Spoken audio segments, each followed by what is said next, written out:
The thermostat was his enemy, and the city in the distance shimmered like a mirage. It was a simple plan, in his mind, to build a diversion away from Quackity to his burger van, a more appetizing meal for the tired wanderer in the deserts of Las Nevadas, served hot, medium rare, and non-fungible. The people would simply rejoice, flocking from far and wide to get a taste of the succulent steak grilled with American cheese, crispy red onions, lettuce, and a single tomato. At least, he hoped it was. Wilbur had tried Las Nevadas burgers before, and they were good, very good in fact. Ranboo would surely be able to compete, but he needed the correct marketing and to devote his energy to the right places. He would show Quackity who was really the mastermind figurehead. The only problem he faced was inaccessibility and infrastructure. "Shut up, Tommy," he spat, kneeling as he smoothed out another air bubble from his road. "People will use it. I asked around. Everyone said they'll come by from Wilburger. They just didn't know where it was." "It's because they don't want you to fucking blow them up again," Tommy muttered. Wilbur chose to ignore this. "It's because they don't want Quackity to have a monopoly, actually, Tommy." Wilbur was visibly exhausted despite little work progress. "They understand the dangers of an uncompetitive economy." "You're an uncompetitive economy, prick," Tommy retorted proudly, his smile wiping quickly off his face as Wilbur turned and looked up at him, his eyes casting daggers. "What?" Tommy whined. "Jesus Christ, I'm so bored! You haven't even served a single burger in the entire time you've been doing this van thing!" Wilbur paused his progress and dropped his weight onto both his palms pressed into the sand. "Just get me more concrete, Tommy," he said quietly. Tommy did not respond. Wilbur turned his head sharply, squinted up into the sun behind Tommy's silhouette, and waited. The silhouette nodded and scampered back to the supply tent down the hill. It had been 4 hours, but felt like 10. At least a dozen scorpions had been disturbed in Wilbur's construction, and a king cobra almost brought a sour end to the efforts. But still, Wilbur persisted. The road would be phenomenal. Wilbur's jacket and socks sat in a damp, sweaty pile on the junction as he worked smoothing out a stubborn bulge on the edge of the road. Tommy brought him his concrete. Tommy also brought Wilbur a glass of water. Wilbur took both and said nothing. Tommy paused and walked quietly back to the van. Across the sands in the city, Quackity would watch Wilbur from atop the Needle restaurant. He wore a suit, no tie, and idly fiddled with a poker chip he took for his own during the casino's construction. He saw no threat in Wilbur's activities, so why did he still feel a twinge of stress in his temples whenever he would set up his next competitive venture? Quackity could not determine whether it was guilt, jealousy, or simply annoyance at this proverbial fly buzzing round his soup. He chose to hatch a plan. You see, the mind has a strange way of making one want to react even in situations where to remain idle would benefit it. The mind always wants to throw water on the grease fire, pull up into an aerodynamic stool, and pick at the scab. Quackity always felt a desire to react to his nemesis. Wilbur would receive Quackity's summons not long after laying the halfway point of his road in the early evening. The irony that Wilbur would be invited inside into a cold Las Nevadas restaurant just as the sweltering sun crested over the hill and began disappearing into the horizon was not lost on him. He smiled and chuckled into a cough before hoisting to his feet and strolling up towards the city lights. Wilbur thought the Las Nevadas skyline was bare, propped up haphazardly in the middle of a desert and held together with concrete and tape. There's not much that could be lost if a tornado swept through the entire place. He had written a poem about it before, while ignoring Ranboo, who was talking about something he was far too interested in. "I am the gilding of the gold. I am the painting of the lily. I am the crushing of the sand. I am the torrading tide of bland. I am the taunting silver light which penetrates and scars the sky. I am the remnant hopes and dreams of all good men that come to die. I am the surgeon's chromium dagger. I am turgid Las Nevadas." Upon his arrival, it didn't take long for Wilbur and Quackity's discussion, however, to deteriorate into arguments. "And for what?" Wilbur shouted, on his feet, arms wide. "You to overthrow me again? What, you want my van now? Here!" He slammed a key on the table in the empty restaurant. "Wilbur, I don't want your van," Quackity said calmly. "Take my van!" "Wilbur, I don't want your van." A silence fell over the two, Wilbur breathing gently through gritted teeth. Neither of them knew it, but the Needle restaurant had just rotated its 5,000th time. Quackity had simply asked Wilbur what he thought of the meal. This had progressed into arguments over the chef's competence, then Quackity's competence, then Wilbur's demeanour. All Quackity needed to ask is if he could take his coat from him. "Well, what do you want?" Wilbur queried, vaguely gesturing outwards towards other non-existent restaurant patrons. "Huh? You have my money, you have my time, hell, I'd even say you have my attention." Quackity raised an eyebrow at Wilbur, and he paused. "Which is a lot for me." He sunk back into his chair. An innocent onlooker would think Quackity was treating a homeless man to a nice meal. The plates were empty, but only Wilbur showed signs of having eaten. The puree stains sat stubbornly on the corners of his mouth and his shirt. Quackity had worn a serviette bib. You want my dignity, Wilbur opined. I don't want your dignity, Wilbur, Quackity responded, tersely now. Growing tired of Wilbur's insolence, he forcefully cracked a smile. Aside from your jacket for the cloakroom, I want your wisdom. Oh, my wisdom. Wilbur was standing again. My wisdom! Well, how about you crack open my head with a meat tenderizer and scoop it all out? Wilbur also cracked a wry smile. Or a pickaxe? Sit down, Wilbur, Quackity snapped, and Wilbur sat. The thing is, running a nation is hard, began Quackity, Wilbur's eyes attempting a roll. You have a lot of people depending on you. They invest their lives, their time, and their future into your hands. It's a cliche, but they pay through blood, sweat, and tears. And I just don't think I can offer my people the best life on my own, he continued. Wilbur, I want to offer you a position. This sentence stirred Wilbur, and he finally seemed to have time to listen. You've proven you're not as volatile anymore. You're not a threat to me, and I think you're ready to re-enter government. Re-enter government? Asked Wilbur. What's the catch? If I... No catch, Quackity interrupted, placing a contract on the table.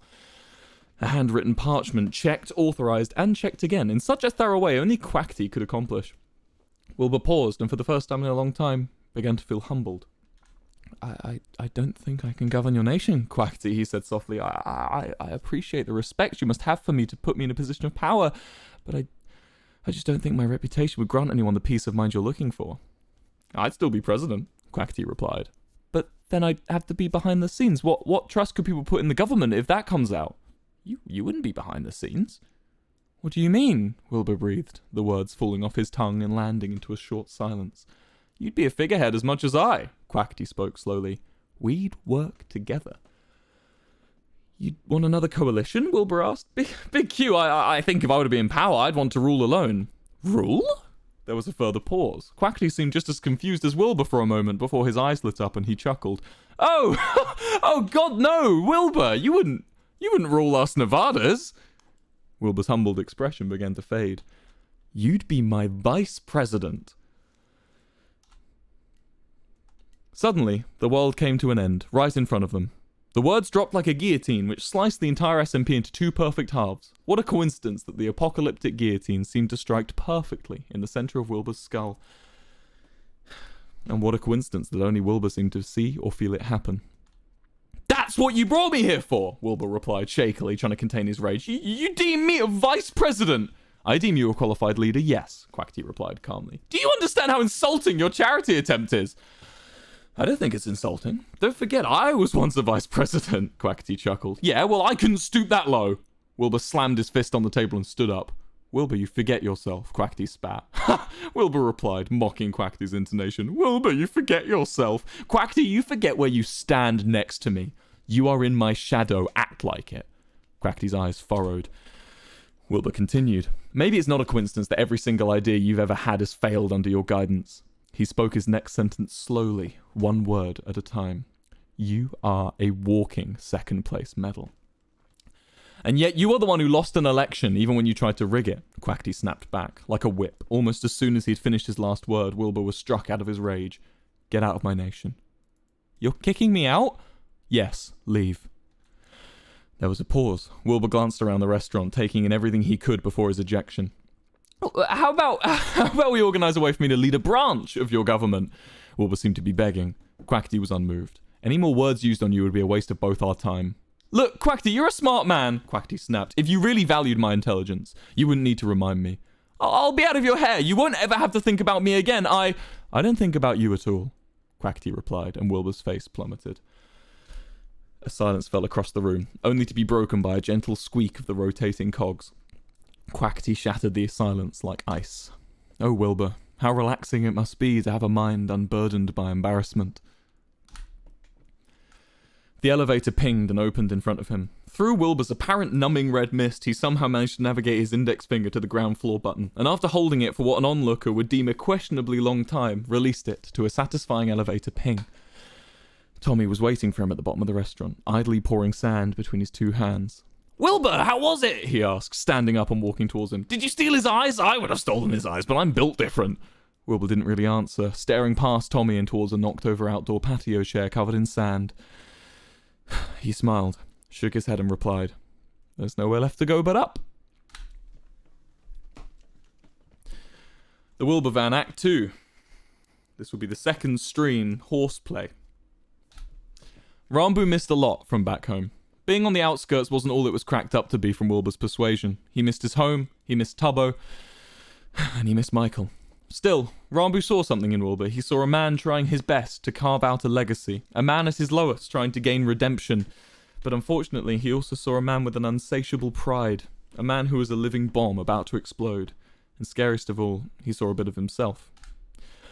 Tubbo walked out the back of the Las Nevadas burger bar and bumped into Ranboo, who was sitting on the hill. "Oh, hi Ranboo," Tubbo chirped as he dumped a garbage bag full of old food into the dumpster. "Hey Tubbo," Ranboo chimed back at him with a wave. "Just hanging out by the bins, huh?" "You know me." Ranboo scratched his cheek and an awkward silence fell over the two. Ranboo wanted to tell Tubbo he missed hanging out. Surely Wilbur wouldn't mind if they just went for a walk between shifts. "Hey, I wanted to They both said in unison and laughed. You first," Ranboo insisted. "Okay, I wanted to know if you wanted to come into the restaurant for something to eat. Big Q said I can have anyone round after my shift is done, as long as they purchase something for at least $20. Tubbo smiled, and Ranboo felt a wave of relief over him. "I was going to ask you pretty much the same thing," he said. "Really?" Tubbo shouted incredulously. "Yeah, I need to ask Wilbur, though. I don't think he's keen on me hanging out in the city." "I can bring the food to you. We can eat across the borders," Tubbo suggested. "Look, I can even bring out a table and chairs and we can push them down the hill at the end of our meal and see which one rolls the farthest. I have this theory that the chairs will go further simply because they have a tall, rounded back, and the tables will only go so far before they land on their top side. Well, it's like a 50-50 chance, really." Tubbo unfastened his cooking apron and scrunched it into a ball in his hands. "Let's do it," Ranboo said, all of his worries washing away in an instant. The meal ended up being superb. Ranboo, who seemed unable to turn down Tubbo's plentiful offerings of a meal he called far too much food, slowly, pissedly staggered down the hill back towards the burger van, where he could only make out the faint shape of Wilbur smoking a cigarette. Ranboo approached him timidly. Wilbur stood in front of the van door. He only did this when he was about to ask Ranboo something intimidating. Ranboo was right. Wilbur had plans for a heist this evening. The plan was, under the cover of darkness, to steal Quackity's prize horse, Boner. Boner had been named during a more whimsical time in Quackity's life when he was less weathered by the winds of responsibility. Wilbur knew it well as one of the only things Quackity brought with him from old L'Manberg to Las Nevadas. It obviously meant the world to him. Ranboo had his reservations and debated declining Wilbur's offer, but Wilbur persisted by playing onto the concept of the greater good. For how else would they topple the obelisk of tyranny if they didn't start the foundations? After all, it was a tame heist, all things considered, and Ranboo would do well for his job prospects to accept. In this hollow fact, Ranboo found himself an accomplice once more. You would expect a criminal to wrap themselves in jet black silks or a camouflage jumpsuit, but Wilbur simply wore burgundy. Ranboo tried to at least primarily drape himself in the blacks from his wardrobe, but Wilbur almost teased the idea of being caught. "Not even a black coat?" Ranboo asked. "Gotta make the heart beat somehow, Rambus," Wilbur responded, stuffing a handful of fries into his mouth. As the clock struck midnight, the pair began ascending the hill towards the city. The only lights guiding their path were those reflected from the glowstone in the fountain, scattering a bouncing effervescent pattern across the walls of the city buildings. The streetlights were all completely devoid of light. Las Nevadas had no need for streetlights in the early hours of the morning, so switched them off to allow its few citizens a sleep undisrupted by light pollution. The two snuck quietly to the corner of Tubbo's burger restaurant, and Wilbur raised his fist to signal Ranboo to stop. He checked their surroundings before opening his palm and walking out into the street. Ranboo was scared. Maybe he was excited. Ranboo struggled to tell the difference between the two sometimes. Skulking past the restaurant, crawling behind the strip club, and sneaking between two construction sites lay a small paddock, constructed out of a shoulder-height wooden fence left over from the building efforts. There, stood gormlessly in the sand, was Boner. "Take this," Wilbur said, passing Ranboo a crude rope fashioned into a leash. Ranboo took the leash, and Wilbur climbed into the field and delicately tied the other end to Boner's neck. "Wilbur, I don't think I want to hold the horse," Ranboo protested, limply gripping his end of the leash in his hands. Wilbur snatched it like a ripcord. "If you're scared, we do it together," he winked at Ranboo before leading Boner to the edge of the paddock. Ranboo removed 2 wooden panels from the fencing, allowing Wilbur and the horse to walk out the field and into the streets. The three conspicuously began walking back to the van. It wasn't long before they were spotted. "What are you doing?" asked Tubbo, quietly, cleaning his windows as they approached the burger restaurant. "None of your business, Tubbo," Wilbur responded. "Eyes to yourself."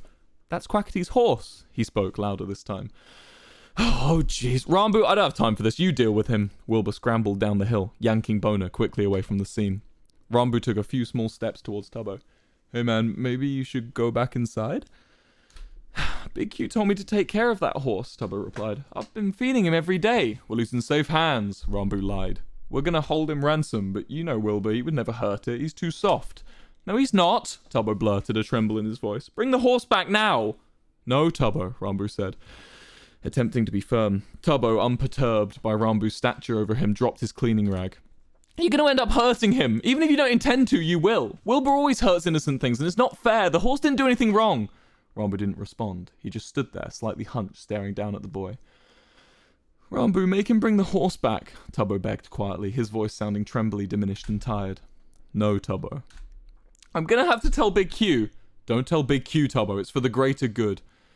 Tubbo felt his rage build up inside him. Nothing Wilbur does is for the greater good. He takes, and everything is his own little mission of revenge. Can't you see? He's made you think you and him are alike, but you're not, Ranboo. You're better than this. Ranboo felt the fuse in him finally reach its payload. Tubbo, he snapped. For God's sake, just give him a chance. I know I haven't always made the best decisions with who I trust, but this time I swear to you that things may not always be as bad as you think. I mean, people change, people get better, and if you never give them a chance to prove it, you'll be stuck hating everyone that's ever wronged you, and you won't have anyone left. A silence fell over the two. Tubbo's eyes began to wet, and he quickly turned around and walked away.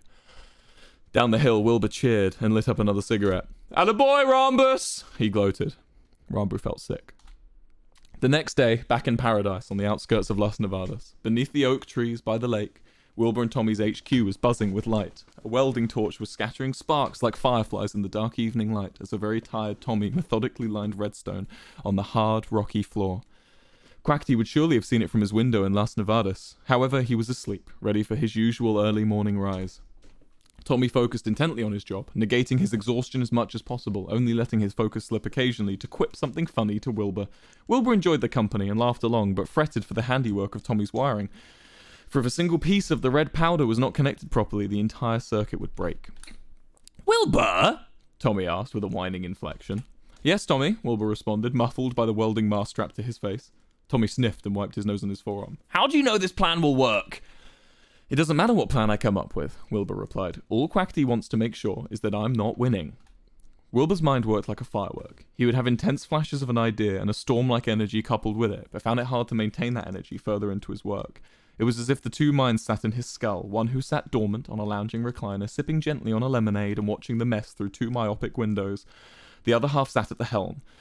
Clueless, scared, but confident, occasionally the reclining mind would speak up and present an ingenious idea, then fall back to languor.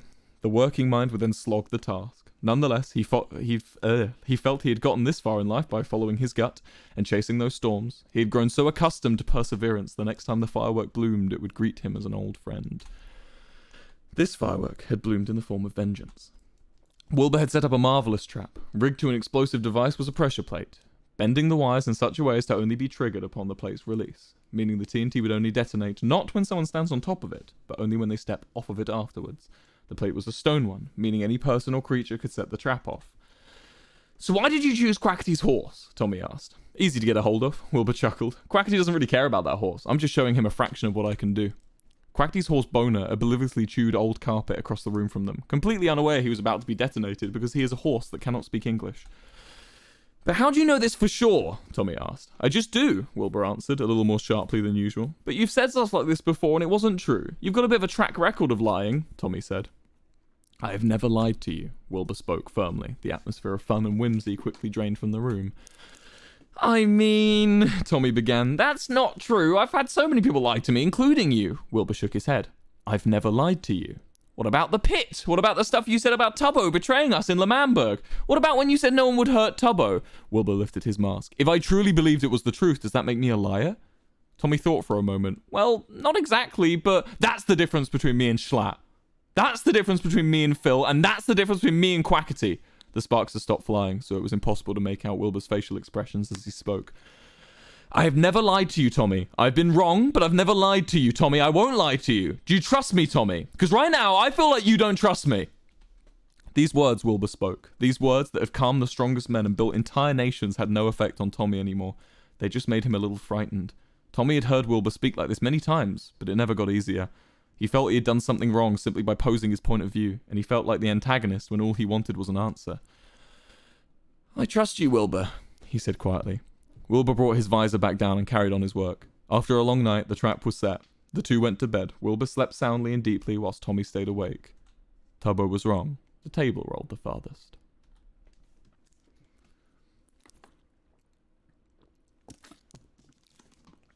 The Wilbur Van, Act 2, Stream 3, hitting on 16.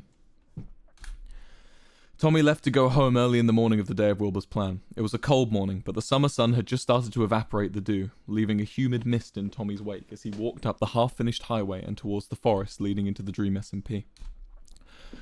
Tubbo also stirred early. Having had trouble sleeping the night prior, he decided to make use of his time and try to get work done. He donned his apron, cleaned the fryers, and started his shift.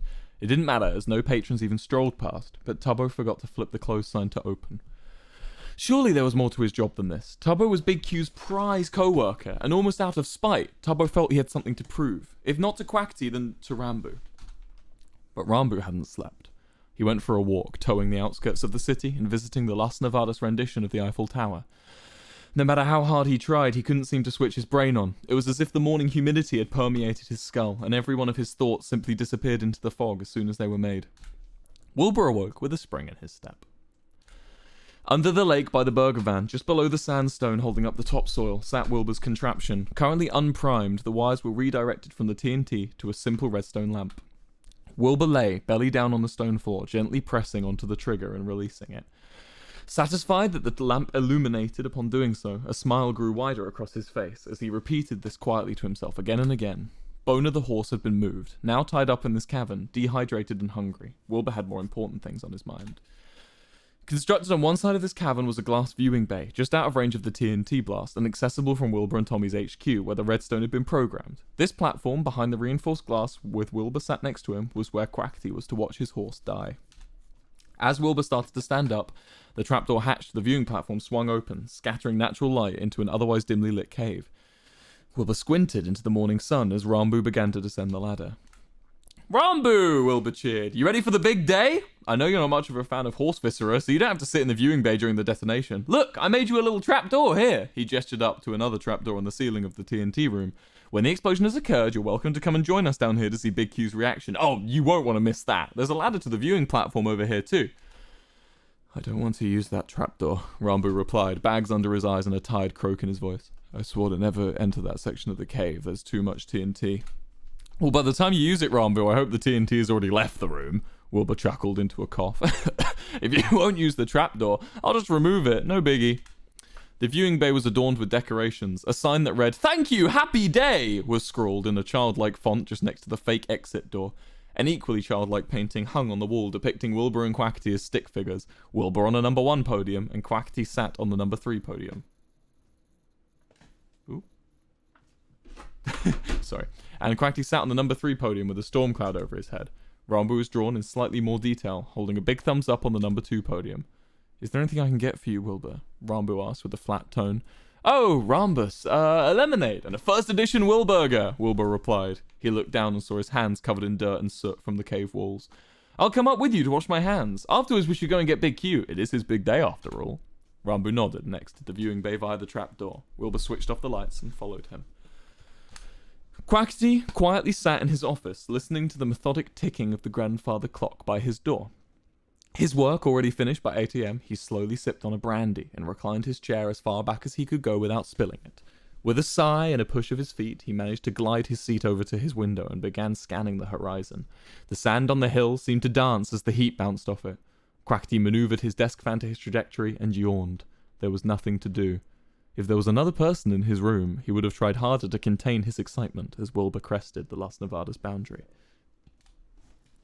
"We take Quackity into the viewing bay, flip the lights on, and show him his horse primed on the pressure plate," Wilbur began to Ranboo as they trudged up the sandy hill once more. "Then we explain how the system works. When Quackity's understood my ingenious complexity of the contraption, I pull a carrot from my inventory and watch as his dumb horse strolls towards us, detonating itself in the entire cave. Quackity cries, we laugh. Quackity never messes with me again." Because you didn't want to be vice president, Ranboo interjects. Because I shouldn't stoop as low as to be vice president, Rambus, my boy, Wilbur said, correcting him and placing a hand on his shoulder. And besides, I'm president of the best damn burger van with the best damn chef around. Ranboo smiled. The pair continued past Tubbo's burger restaurant, closed and with Tubbo not inside, then to the Grand Casino building. The two knocked on the side door to the administration offices. One would expect at least a security detail for Quackity, but alas, Wilbur and Ranboo were able to effortlessly navigate the admin building with not so much as a locked door. Reams and reams of documentation lined the corridors, as filing cabinets seemed to be in short supply. Each document was as confusing as it was elaborate, signed off meticulously with Big Q's signature. He was a bureaucrat, after all. The pair approached a large mahogany door with a golden Q emblazoned on the front. The smell inside the room was so strong it penetrated the corridor they were standing in. Old books and cologne. A casino. Wilbur knocked 3 times with the blunt end of his fist, and a voice, almost auditioned, beckoned him inside. He turned the handle and swung open the door to reveal Quackity sitting at his desk with 3 glasses in front of him. He flipped a poker chip idly between his fingers and posed as if he was preparing for a photograph. Wilbur contrasted the scene by immediately clearing phlegm from his throat. Quackity, how are you? Wilbur asked, taking in the scene. I'm doing marvellous, Wilbur. Yourself? Couldn't be better. There was an awkward pause, and Quackity almost dropped his poker chip. Please take a seat, Quackity insisted, standing up and pouring the two of them a drink. I didn't think I'd see you back here so soon. No, I mean, me neither, but I just had to come in person. Is this about my offer? It still stands. I think you make a great vice president, Wilbur. Quackity offered, with a smile. A vein bulged on Wilbur's forehead. That's not why I'm here, Quackity, and I think you know that, Wilbur said, cranking out the most realistic laugh he could manage. I actually have a gift for you. A gift? Quackity's eyes widened. Well, where is it? I'd love a gift. It's back in paradise, the burger van. At the burger van? Is it too big to carry? Oh, very much so, Wilbur responded with a smile. Come, he continued. Let's take you here now. Every part of Quackity's being could tell this was the most simple trap he'd ever seen. Wilbur was most likely aware of how suspicious he looked, but most likely didn't care. Okay, I'll bite, Quackity said, sitting back down. What's the catch? Come on. You gonna take me back and leave Ranboo here to graffiti my office? I've seen your graffiti, Wilbur. It's not good. You need to use primers when you draw penises on our city walls. We can just wash them off otherwise. It took the janitors 5 minutes to... It's not graffiti, Wilbur interrupted. It's a gift, an actual real-life gift. I wanted to say sorry for snapping at you in the restaurant the other day. Wilbur almost sounded sincere, and for a moment, Quackity was intrigued. Wilbur only needed a moment, because 5 minutes later the 3 of them were strolling back to the burger van, Quackity being flanked by the 2 of them, and Ranboo not saying a word. The air was still. Birds seemed to leave the area around the van in anticipation of what was to come, and the sun dipped behind a patch of grey clouds just as the day was reaching its climax. Wilbur, despite designing the TNT to be the perfect distance from injuring himself or Quackity, failed to measure the distance between it and the van. He hoped instead his rough design under the water of the lake would allow protection for all the surface damage. He also failed to actually test if the redstone line was connected to the TNT, as he was too afraid of setting off the dynamite too early. As they approached the van, all of these thoughts danced in Wilbur's mind, and a single bead of sweat dripped down his head. His heart pounded in his chest, and he felt alive. Quackity! Wilbur tapped Big Q on the shoulder. Down there! Quackity looked down at the trapdoor inside the HQ and then back up to Wilbur. With a little hesitation, Quackity gently raised the hatch and took in the sight of a totally dark room, stirred with dust and smelling of sulphur. He turned back to Wilbur, who was eagerly waiting with a straight posture, smiling in anticipation. Quackity, never one to disappoint, descended the ladder into the darkness. Wilbur and Ranboo followed behind and shut the trapdoor. Now, Quackity, Wilbur began, you may be wondering why I brought you here. I couldn't possibly guess, Wilbur, Quackity responded, the 3 of them being completely blind in the darkness. Well, I have to come clean, Wilbur continued. There is no gift, for you at least. Quackity's eyes rolled as he feigned surprise. I never saw this coming, he replied. You know your horse, Boner? Wilbur asked with a malicious grin. My horse? Quackity grew concerned. Well, yes, I know my horse. What have you done to my horse? I'm glad you didn't forget about it, just like you did with everything else from your past life. Wilbur, what have you done to my horse? Don't worry, Quackity. It's not so much what I've done. No, rather what your horse is about to do to itself, Wilbur exclaimed with a manic laugh. He walked over to the wall and pulled the lever as suddenly the entire room was flooded with lamplight. A gentle hum overtook the background noise as the 3 men's eyes started to adjust to their new surroundings. There was no horse. There stood on the primed pressure plate, scared as all hell, was Tubbo. I found your horse, Big Q, Tubbo said, a shake in his voice.